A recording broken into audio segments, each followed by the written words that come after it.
कक्षा 10 NCERT गणित प्रश्नावली 9.1। एक नहर के एक तट पर एक टीवी टावर ऊर्ध्वाधरतः खड़ा है।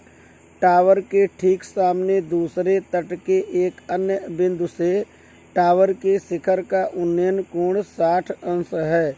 इसी तट पर इस बिंदु से 20 मीटर दूर और इस बिंदु को मिलाने वाली रेखा पर स्थित एक अन्य बिंदु से टावर के शिखर का उन्नयन कोण 30 डिग्री है।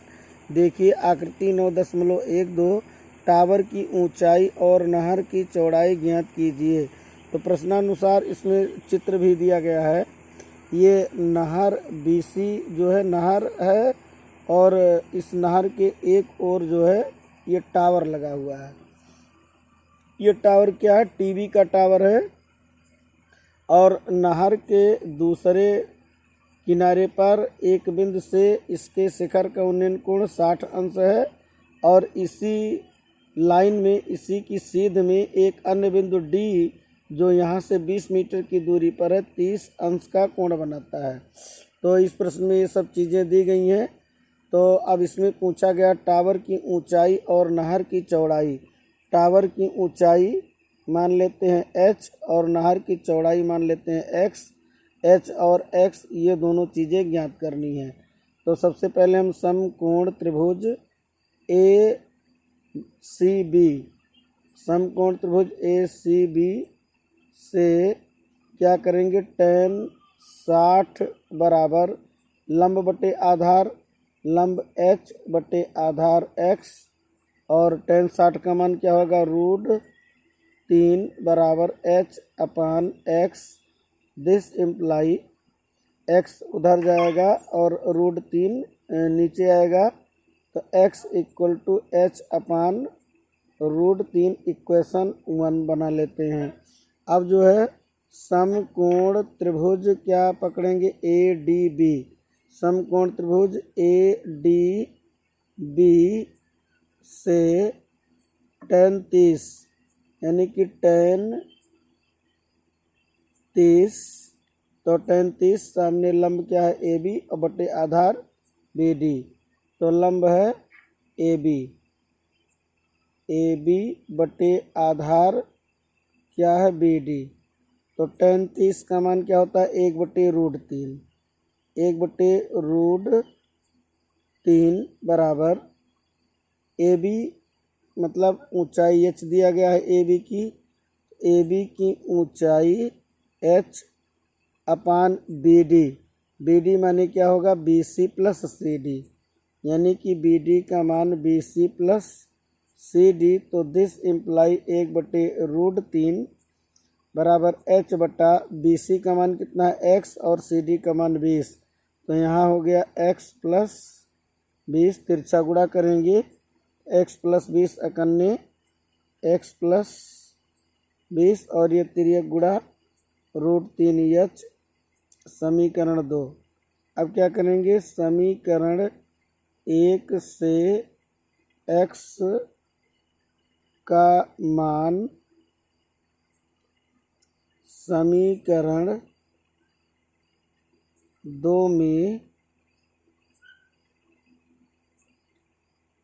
रखने पर तो x के स्थान पे हम क्या रखेंगे? h बटा √3। तो यहाँ h बटा √3 x के जगह पे प्लस 20 बराबर √3h।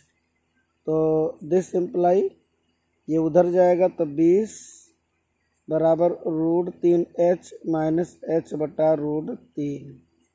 अब क्या होगा? √3 का √3 में गुणा यानी कि 20 बराबर √3 का √3 में गुणा 3h माइनस h बटा √3 और ये √3 का गुणा ये हो गया 20 √3 बराबर 3h में से 1h निकालेंगे तो 2h 20 √3 बटा 2 h बराबर हो गया 20 √3 बटा 2 तो 2 कम 2 और 2 कम 2 2 0 0।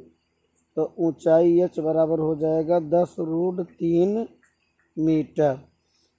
तो ये क्या हो गया? मीनार की ऊंचाई नहीं टावर की ऊंचाई। टावर की ऊंचाई। तो यहाँ पे टावर की ऊंचाई एच जो है, एच का मान कितना आ गया 10√3 मीटर। अब एच का मान 10√3 हम रख देंगे समीकरण एक में। समीकरण एक में रखेंगे तो x का मान, x क्या है, नहर की चौड़ाई आएगा। तो x बराबर h/√3 है। तो अब यहाँ पे x बराबर क्या है, h/√3। तो x बराबर h का मान कितना है 10√3/√3। अब √3 कट गया तो दिस सिंप्लाई x बराबर 10 मीटर। तो ये आ गया नहर की चौड़ाई। नहर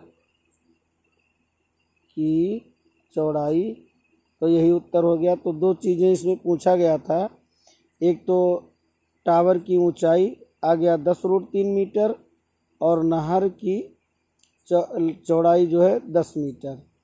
टावर की ऊंचाई 10√3 मीटर, एक उत्तर ये आ जाएगा, और नहर की चौड़ाई 10 मीटर, ये दूसरा उत्तर हो गया। तो कुल मिलाकर के सबसे पहले हम क्या लिया है, हमने tan 60 बराबर h/x। tan 60 का मान √3 h/x, x यहाँ गया, √3 यहाँ, तो x बराबर h/√3। ये समीकरण एक। पुनः tan 30 का मान लंबटे आधार h क्या होगा BD माने BC प्लस CD। तो BC प्लस CD और tan 30 का मान √3। अब BC का मान x माना गया, CD का मान 20, तो x प्लस 20 बराबर √3 प्लस h। और समीकरण एक से x का मान h/√3 यहाँ रख दिया। इसको पक्षांतर करेंगे, √3 3h माइनस h, मतलब ये 2h बचेगा और √3 उधर गुणा होगा, 2 इससे भाग देंगे तो 10√3 मीटर ये टावर की ऊंचाई। और h का मान 10√3 समीकरण एक में रखेंगे यहाँ, तो 10√3/√3 10 मीटर, ये आ जाएगा 10√3 मीटर नहर की चौड़ाई। यही उत्तर हो जाएगा।